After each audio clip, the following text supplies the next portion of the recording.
Good morning student. हम पढ़ रहे थे क्लास 10th की साइंस, जिसमें अपना लेसन चल रहा था कार्बन एवं उसके यौगिक, जो चौथा लेसन है। ठीक है, जिसमें कल अपन ने नामकरण के बारे में पढ़ा था, नामकरण के विभिन्न नियमों के बारे में पढ़ा था। ठीक है, उसको आगे कंटिन्यू करते हुए अपन देखते हैं। जैसे हेलो जो एल्केन होते हैं, ठीक है, उनके बारे में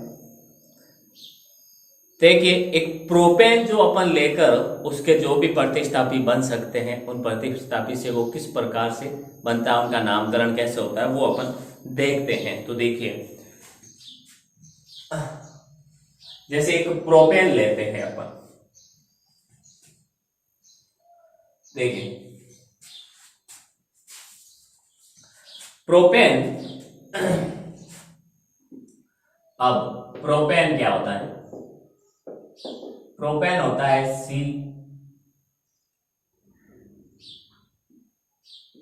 C3H8 जो प्रोपेन होता है। ठीक है, इसकी चर्चा करते हैं अपन। जैसे अगर ये लगा हुआ हो CH3 CH2 CH2 Cl, ये अपन ने कल देखा था, क्या नाम था इसका? क्लोरोप्रोपेन। कैसे नाम पड़ा इसका? तो देखिए, कार्बन कितने हैं? 3, तो प्रो और सिंगल बॉन्ड है तो प्रोपेन तो होना ही है। इधर क्लोरीन लगा हुआ प्रतिस्थापी, और जिस तरह से प्रतिस्थापी को सबसे कम अंक प्राप्त हो, कम नंबर पर वो आए, उधर से अपन को नंबरिंग करनी है। ठीक है, तो पहले नंबर पर तो अपन इसको 1 क्लोरोप्रोपेन भी कर सकते हैं, और सिर्फ एक ही क्लोरीन है तो उसको दर्शाने की जरूरत नहीं है अपन को। ठीक है, और कोई अन्य प्रतिस्थापी होता तो अपन जरूर दर्शाते। ठीक है, इसी तरह अगर ब्रोमीन की बात करें अपन, तो देखिए CH3 CH2 CH2 Br इस प्रकार से जुड़ा हुआ हो तो उसे अपन ब्रोमो प्रोपेन कहते हैं। ठीक है, सेम नाम। अगर इसमें देखिए अल्कोहल समूह जुड़ा हुआ हो, अल्कोहल समूह जुड़ा हुआ हो, ठीक है, अगर ये इस प्रकार से हो CH3 CH2 CH2OH CH2OH, ठीक है, इस प्रकार से अगर जुड़ा हुआ हो तो इसको क्या नाम देंगे? ठीक है, इसको क्या नाम देंगे? जो पीछे OH अल्कोहल का समूह जुड़ा हुआ होता है उसे अपन क्या कहते हैं? ठीक है, जो अल्कोहल का समूह जुड़ा हुआ होता है, अल्कोहल का पूर्व लग्न क्या है? ऑल। नाम के पीछे ऑल जोड़ देते हैं। ठीक है, अब ये math at prop, math at prop है, अर्थात 3 है प्रोप। ठीक है, अब ये एल्किल समूह है इसलिए इसको प्रोपेन क्या कहते हैं? इसको अपन प्रोपेन कहते हैं। और OH पीछे जुड़ा हुआ है, और OH जब पूरा जुड़ा हुआ हो तो उसके लिए अनुलग्न लगता है ऑल। तो जैसे ही इसमें अपन ऑल जोड़ते हैं ये बन जाता है प्रोपेनॉल। क्या बन जाता है? प्रोपेनॉल। ठीक है, अब इसी तरह अगर अपन चर्चा करें किसकी? एल्डिहाइड समूह। ठीक है, जैसे आगे अपन देखते हैं एल्डिहाइड समूह, ये तो हो गया ये एल्डिहाइड समूह, एल्डिहाइड। ठीक है, जब एल्डिहाइड जुड़ा हुआ हो, एल्डिहाइड का जो पूर्व लग्न, सॉरी, जो अनुलग्न होता है, अनुलग्न क्या लगता है इसमें? अनुलग्न लगता है एल। एल, ठीक है, तो अब देखिए एल्डिहाइड कैसे जुड़ा होता है।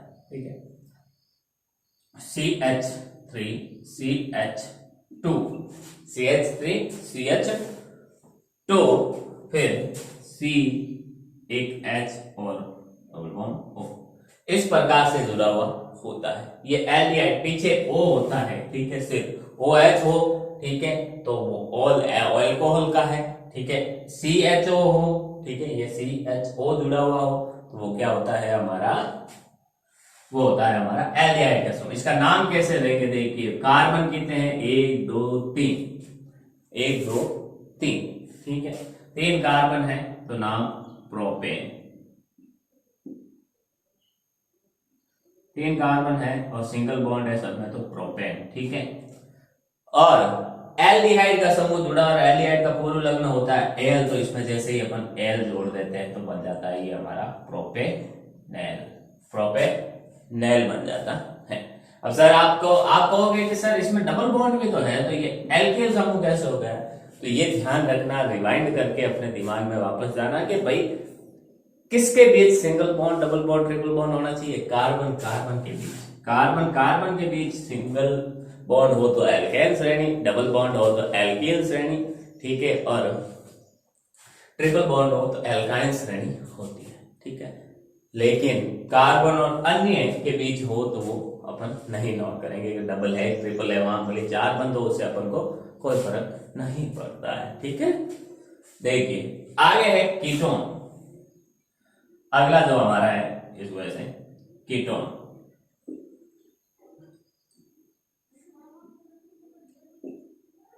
कीटोन, कीटोन, कीटोन का पूर्व लग्न क्या होता है? देखिए कीटोन का पूर्व लग्न होता है ऑन, सॉरी पूर्व लग्न क्या, अनुलग्न होता है ऑन, ठीक है। कीटोन का पूर्व लग्न होता है ऑन, ठीक है। अब देखिए कीटोन लिखा कैसे जाता है, ठीक है। इसमें देखिए एल्केन समूह होता है CH3 CH C H double bond O CH3, इस प्रकार से होता है, ठीक है।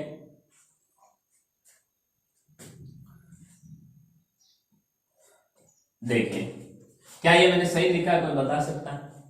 सोचिए, कार्बन के पास 4 संयोजकता होती है, ठीक है, 4 मुक्त इलेक्ट्रॉन है। क्या ये 4 चीजों से ही जुड़ा है? देखिए एक इलेक्ट्रॉन तो ये बंद बनाने में एक ये दो दो और दो 4 हो गए, तो हाइड्रोजन इससे नहीं जुड़ेगा, तो इसको अपन ऐसे, तो ये होगा, ठीक। इसको सिंपल सी भाषा में अपन लिखते हैं RCOR, जब कीटोन का सूत्र बनाता हो, ठीक है। ये इधर एल्केन समूह, इधर एल्केन समूह और बीच में CO, ठीक है। इसको अगर अपन सिंपल सी भाषा में लिखेंगे तो RCHO, ठीक है। ये इसको ऊपर वाले,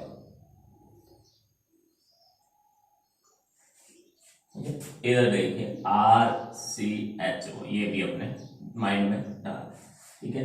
कीटोन को अपन इस प्रकार से लिखते हैं, ठीक है। अब नामकरण, पीछे ऑन लग जाता है। कार्बन कितने हैं? 1 2 3 कार्बन है, अर्थात ये तो है प्रो, ठीक है। सिंगल बॉन्ड है कार्बन कार्बन के बीच, तो प्रोपेन, ठीक है, प्रोपेन, ठीक है। और बीच में O CO है, ये कीटोन का समूह है, तो कीटोन का जो अनुलग्न होता है वो ऑन होता है, तो ये ऑन इसमें जोड़ दिया, प्रोपेनॉन, प्रोपेनॉन, ठीक है। इसी तरह कुछ कार्बोक्सिलिक अम्ल हो, अगर कार्बो ऑक्सिलिक अम्ल, कार्बो ऑक्सिलिक अम्ल हो, ठीक है। इसका देखिए सूत्र होता है RCOOH, RCOOH, double bond OH हो, सिंगल, देखिए डबल OH हो, अगर सिंगल OH हो तो वो तो हमारा क्या होता है? एल्कोहल, डबल OH हो तो वो क्या होगा? कार्बोक्सिलिक अम्ल, ठीक है। इसका अनुलग्न क्या होता है? इसका अनुलग्न होता है हमारा ओइक अम्ल, क्या होता है? ओइक अम्ल, जो भी नाम होगा उसके पीछे ओइक अम्ल आएगा, ठीक है। जैसे प्रोपेन वाले एग्जांपल लेते हैं, CH3CH2 COOH, COOH, ठीक है, COOH ऐसे लिख सकते हैं इसकी संरचना, या फिर अपन इसको ऐसे भी बना सकते हैं, CH3CH2 C double bond O C single bond OH, इस प्रकार से अपन बना सकते हैं, ठीक है, COOH ये बनता है। दोनों ही संरचनाएं सही है, ठीक है। ये अपन को संरचना पूरी बना के देखिए, ठीक है। इसको ही अपन रखते हैं अभी, ये नाम देखिए इसका क्या है। कार्बन कितने हैं, मैथ एथ प्रोप, 3 कार्बन है तो प्रोप। सिंगल बॉन्ड है सबके बीच तो प्रोपेन, ठीक है। अब लास्ट में COOH जुड़ा, OH COOH किसका होता है पहचान, ठीक है, कार्बोक्सिलिक अम्ल की। उसका अनुलग्न लास्ट में क्या नाम के साथ क्या लिखा जाता है, ओइक अम्ल, ठीक है। तो ये बनता है प्रोपेनोइक अम्ल। इस प्रकार से अपन किसी का भी नामकरण कर सकते हैं। जैसे इसी को ही देख लीजिए, एक चीज एक और बनाते हैं अपन। इसका example CH3 CH2 CH2 CH2 CH2 C double bond O single bond OH। क्या नाम बनेगा? सबसे पहले देखिए कार्बन कितने, 1 2 3 4 5 6 कार्बन है, 6 कार्बन किसमें होते हैं, ठीक है। 6 कार्बन वाली श्रृंखला को अपन क्या कहते हैं, मेथ एथ प्रोप ब्यूट पेंट हेक्स। तो ये हेक्स, इसका नाम क्या होगा, हेक्स। सिंगल बॉन्ड है सबके बीच तो हेक्सेन, ठीक है। लास्ट में OH कार्बोक्सिलिक अम्ल का लगा है तो इसका जो क्या होगा, इसका जो अनुलग्न होता है वो ओइक होता है, तो ये लिखिए प्रोपेनोइक,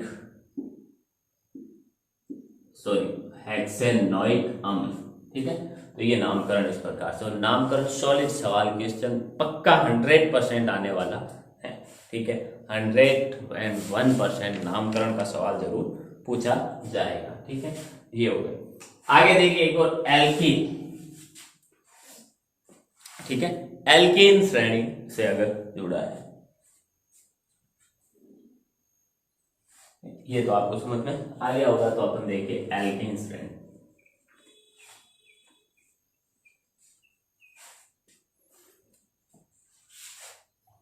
अगला देखिए एल्कीन श्रेणी।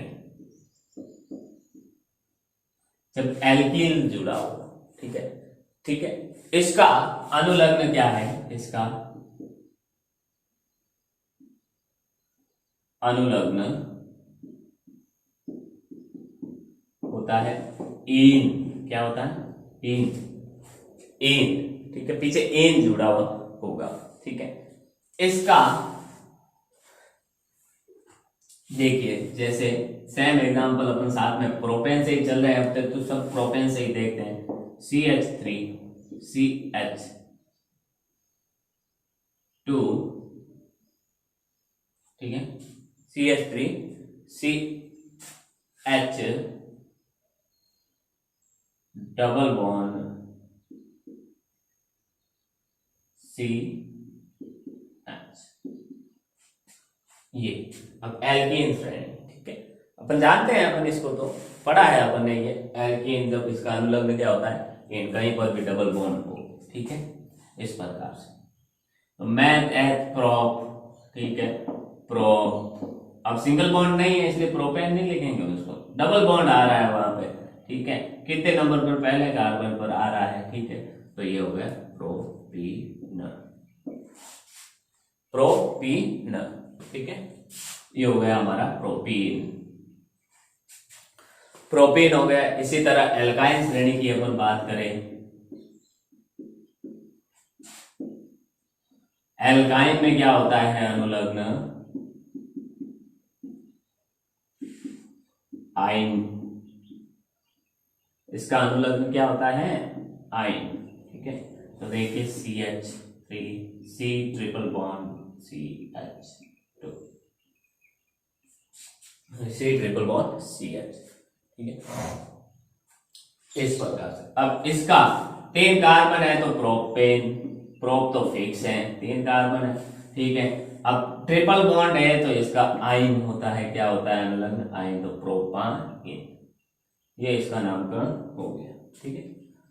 उम्मीद करता हूं जो भी पढ़ा आपने वो आपको समझ में आ रहा होगा, ठीक है। अब इनमें से मैं सोचता हूं कि ऐसे नामकरण आप आराम से कर सकते हो, ठीक है। जैसे ये आपके लिए है CH3 CH2 CH2 CH3, ठीक है।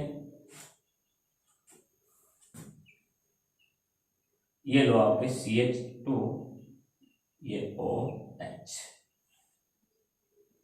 ये लिखा हुआ है एक आपके, ठीक है। इसका नाम बताइए।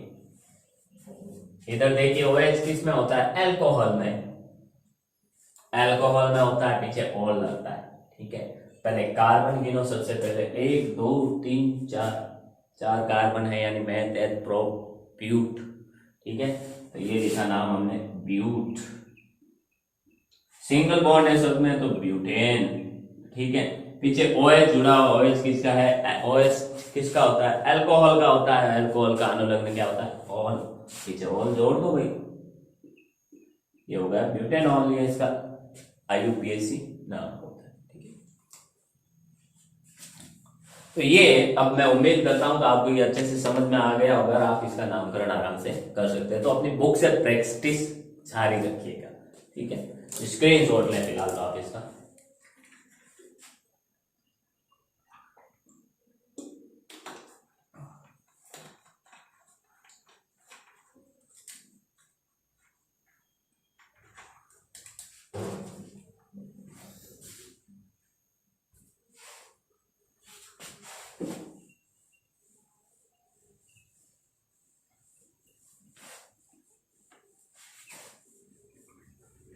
देखिए अब इनके अपन रासायनिक गुणों के बारे में, कार्बनिक यौगिकों के रासायनिक गुणों की चर्चा करेंगे अपन, कि भाई रासायनिक गुण क्या होते हैं, जलाने पर क्या होता है, कौन सी चीजों के साथ ये कैसे क्रिया करते हैं, ठीक है। उसके बाद इंपॉर्टेंट चीजें आएगी, लास्ट इंपॉर्टेंट चीज साबुन एवं अपमार्जन, जो बहुत ही इंपॉर्टेंट है, ठीक है। उसके बारे में अपन चर्चा भी करेंगे। तो देखिए कार्बनिक यौगिकों के अपन रासायनिक गुणों की अपन चर्चा करते हैं, ठीक है। कार्बनिक यौगिकों के रासायनिक गुण, आप कमेंट बॉक्स में मुझे आपके जो भी नाम नहीं आ रहे हैं, जो भी अपने IUPAC नाम, ये बुक में जो भी आपको प्रैक्टिस के लिए मिल रहे हैं, ठीक है, IUPAC नाम लिखने के लिए जो क्वेश्चन, वो अगर समझ में नहीं आए तो आप उसकी फोटो खींच के मुझे कमेंट बॉक्स में बता दें, मैं उसका सॉल्यूशन करके आपको समझा दूंगा, बता दूंगा, ठीक है। और आने वाली क्लास में उसको कंटिन्यू बताता रहूं, ठीक है। कमेंट बॉक्स में आप बता दें। पहली क्रिया है कार्बनिक यौगिकों की रासायनिक गुणधर्म या गुण जो होते हैं, उसमें पहली क्रिया है दहन। जलाने पर क्या होता है, जलाने के लिए किसकी आवश्यकता होती है, ऑक्सीजन की आवश्यकता होती है, ठीक है। अर्थात अपन कह सकते हैं दहन की क्रिया में अपन ऐसा भी कह सकते हैं कार्बनिक यौगिकों की ऑक्सीजन से क्रिया, ठीक है। तो कार्बन तथा कार्बन के यौगिक क्या करते हैं, ऑक्सीजन की उपस्थिति में दहन करके ऊष्मा एवं प्रकाश के साथ CO2 देते हैं, ऊष्मा एवं प्रकाश के साथ, ठीक है, CO2 गैस उत्पन्न करते हैं, ठीक है। तो कार्बनिक, कार्बन तथा कार्बन के यौगिक, चाहे सिर्फ कार्बन हो तथा कार्बन के यौगिक ऑक्सीजन के साथ क्रिया करके ऊष्मा एवं प्रकाश के साथ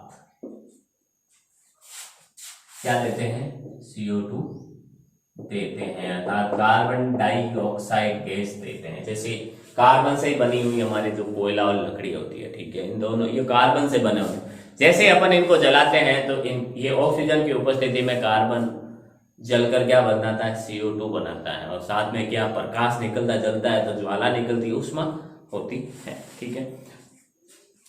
तो देखिए एग्जांपल C+O2,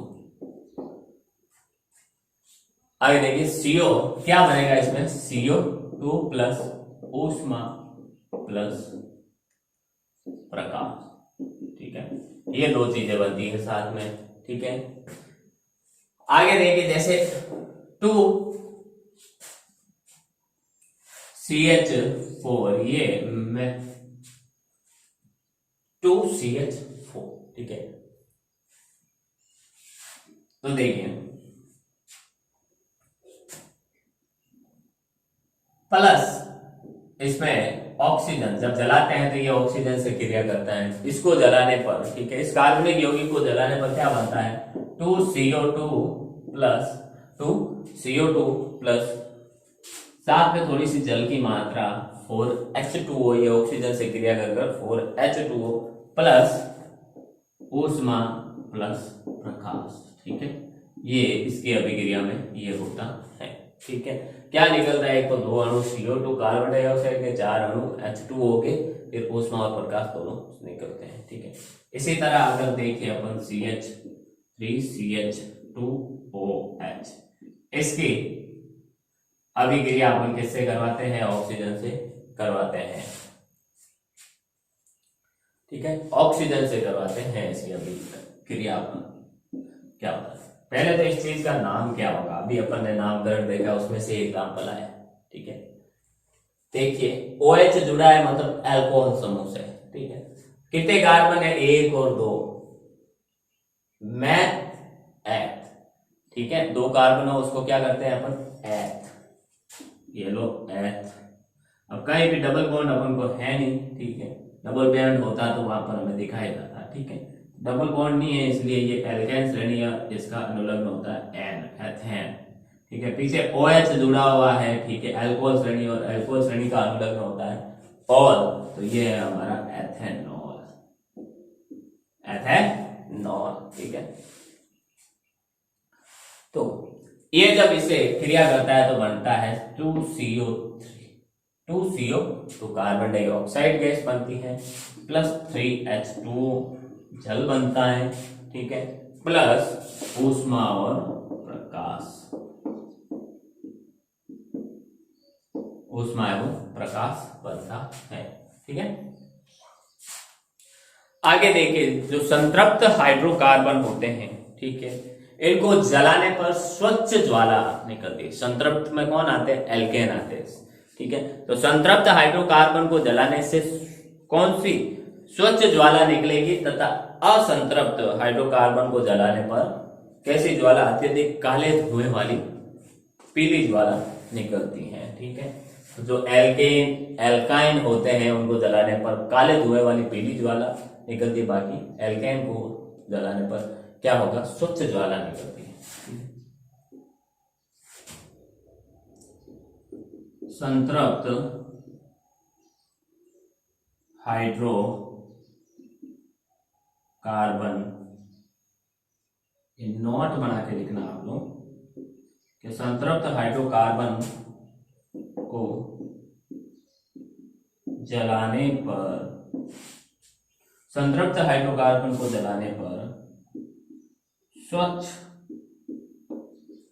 ज्वाला निकलती है। किसी चीज को अगर वो जल रही है और अपन को पूछे संतृप्त या असंतृप्त हाइड्रोकार्बन है, तो अपन इससे तैयार कर सकते हैं, ठीक है। स्वच्छ ज्वाला निकलती है जबकि असंतृप्त हाइड्रोकार्बन को जलाने पर,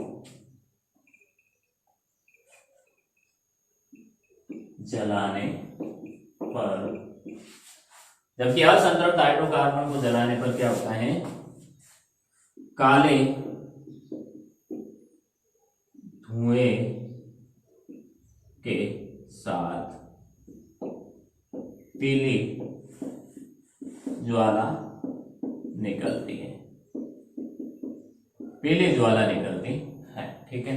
ये अंतर है असंतृप्त और असंतृप्त कार्बन में, या फिर अपन कह सकते हैं उनकी पहचान है हाइड्रोकार्बन के, असंतृप्त और संतृप्त कार्बन।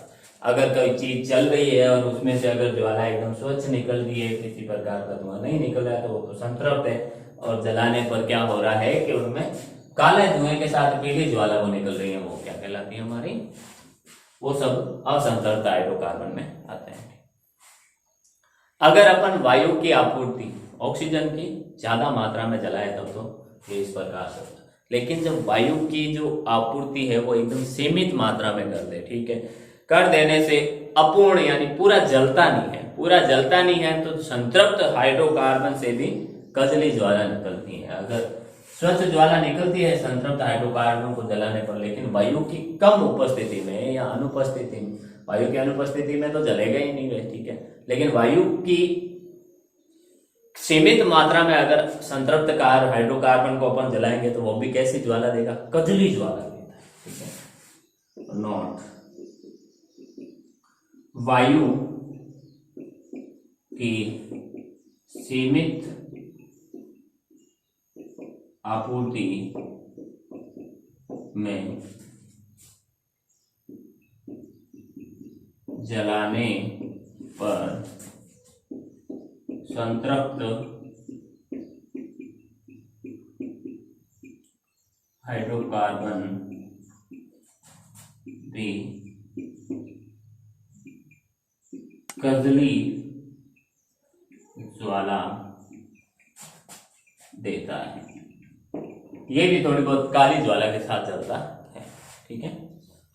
तो स्क्रीनशॉट ले आप इसका। ये तो हो गई दहन की अभिक्रिया। फिर ऑक्सीकरण अभिक्रिया देखते हैं, ठीक है।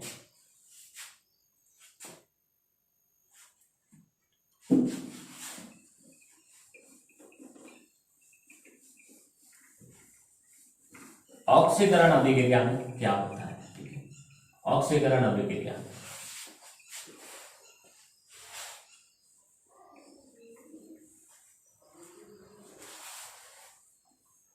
ऑक्सीकरण अभिक्रिया,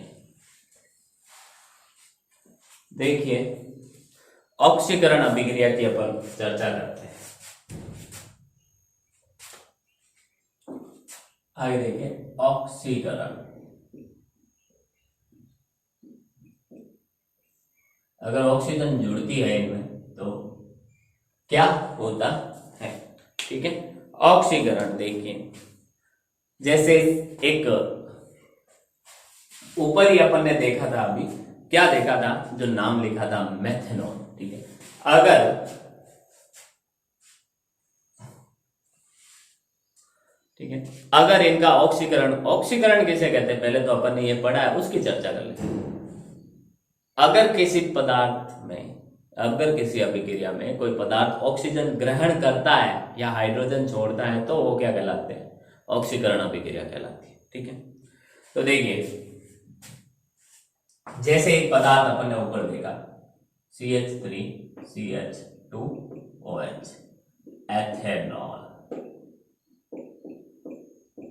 ठीक है, एथेनॉल, ठीक है। एथेनॉल ये क्या करता है जब ऑक्सीजन ग्रहण करता है, किसकी उपस्थिति, ठीक है, क्षारीय KMnO4, अगर अपन इसको क्षारीय KMnO4 पोटेशियम मैग्नीज या पोटेशियम परमैंगनेट जिसे कहते हैं, प्लस गर्म करते हैं, क्षारीय KMnO4 की उपस्थिति में इसको गर्म करते हैं, या फिर जो अम्लीय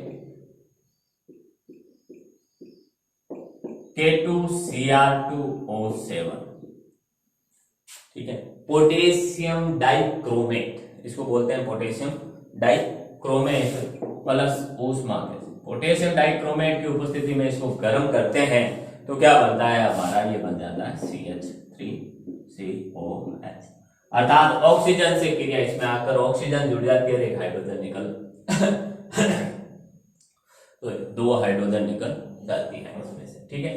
तो ये बन जाता है, अब ये क्या है, 1 2, ठीक है, 1 2 मैथ, ये एथ है, मैथ एथ, ठीक है, एथ, ठीक है, सिंगल बॉन्ड ये है इसलिए एथ है, और यहाँ पर OH था इसलिए ऑल था, यहाँ पर COOH है। और जब मैंने आपको बताया है कि COOH हो तो वो कौन सा समूह होता है, वो कार्बोक्सिलिक समूह होता है। कौन सा?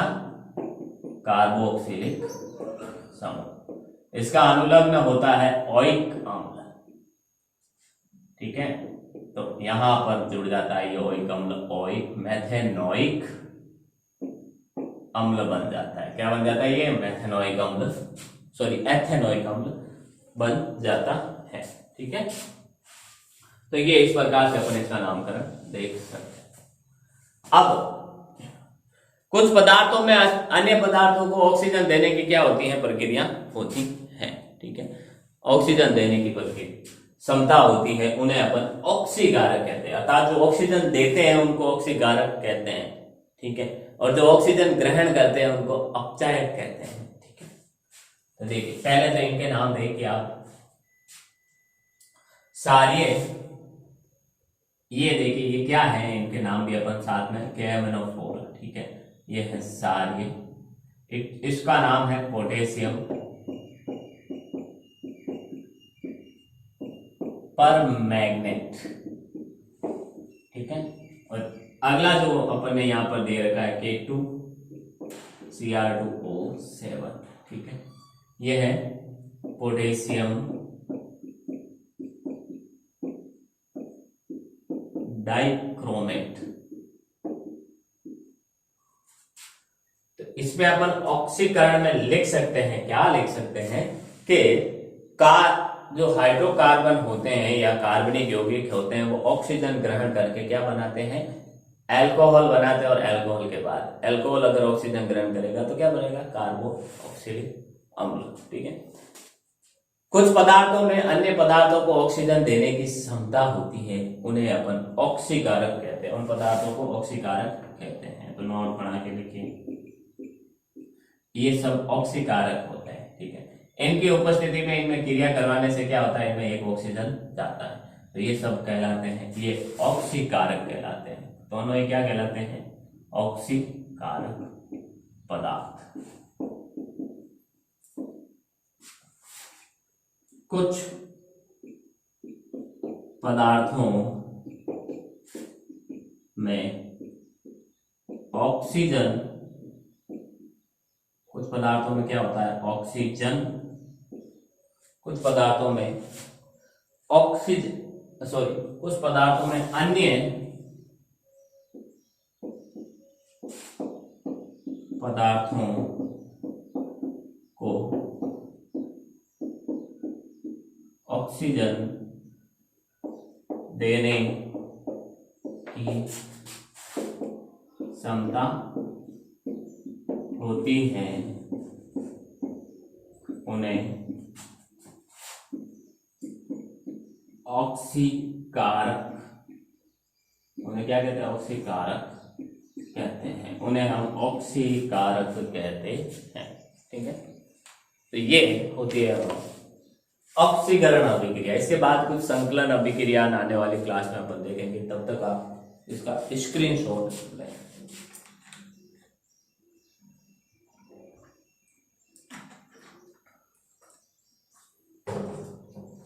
उम्मीद करता हूं आपने जो कुछ भी पढ़ा है आज अपन ने वो आपको समझ में आया होगा। आज अपन ने पढ़ा भी है, देखिए नामकरण के बारे में अपन ने पढ़ा है, ठीक है। फिर कार्बनिक यौगिकों के जो दो रासायनिक, उनको जलाने से क्या होता है, और ऑक्सीकरण अभिक्रिया हो, ऑक्सीजन जुड़ने से उनमें क्या होता है, ठीक है, वो अपन ने पढ़ा है, ठीक है।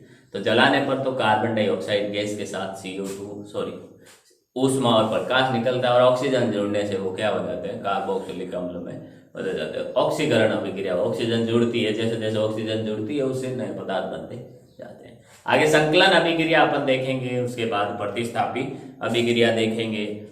तो कंटिन्यू करेंगे इस अध्याय को अपन आने वाली क्लास में। तब तक के लिए all the best, thank you.